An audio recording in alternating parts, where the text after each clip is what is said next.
बरसों बरसों खाली नैना।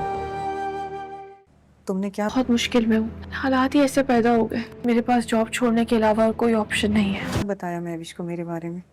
मैंने भी महविश से वही कहा है जो बहुत ढूंढने की कोशिश की थी मैंने। कहाँ चली गई थी तुम आसिया?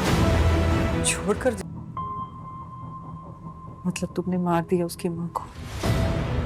बस वक्त जो कुछ हुआ सब कुछ भुलाकर वहां से शुरू नहीं कर सकते जहां से सब कुछ खत्म हुआ था। जाने वाले इस गुमान में क्यों रहते हैं कि जिन्हें वो छोड़ कर जा रहे हैं वो वहीं बैठे उनका इंतजार करते रहेंगे? तो नाज़रीन, मानूर की मां ने काफ़ी कोशिश की थी उसकी सच्चाई और दिलावर की सच्चाई कभी ज़ाहिर ही ना हो, क्योंकि सच्चाई को बाहर आने से काफ़ी तकलीफ हो जाएगी दोनों ख़ानदानों में। जो इस वजह से मानूर की शादी दिन से नहीं करवाना चाहती कि पुरानी सच्चाई जो राज छुपे है उसे छुपे रहने देना चाहिए। मगर अब दिलावर ने ये सच्चाई पूरी अपनी बेटी महविश को बता दी है, जो अब ये सच्चाई पूरे ख़ानदान को पता चलने वाली है, जिस वजह से दोनों दिलावर की ज़िंदगी और मानूर की ज़िंदगी में काफ़ी मुश्किलात आने वाली है, जिस वजह से अब किस तरह सामना करेंगी।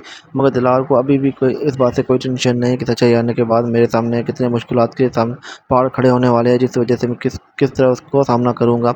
मगर दिलावर अभी चाहता है कि हम दोबारा ज़िंदगी की शुरुआत कर सकते हैं जहाँ तक हमने छोड़ी थी। मगर मानूर की माँ अब मानेगी या नहीं मानेगी, कि मुझे लगता नहीं कि अब वो उसकी माँ मानेगी, क्योंकि अब मानूर की माँ को ये डर है कि अगर ये सच्चाई उसकी बेटी मानूर को पता चली जाएगी तो वो किस तरह उसका फेस करके किस तरह उसका सामना कर पाएगी या नहीं।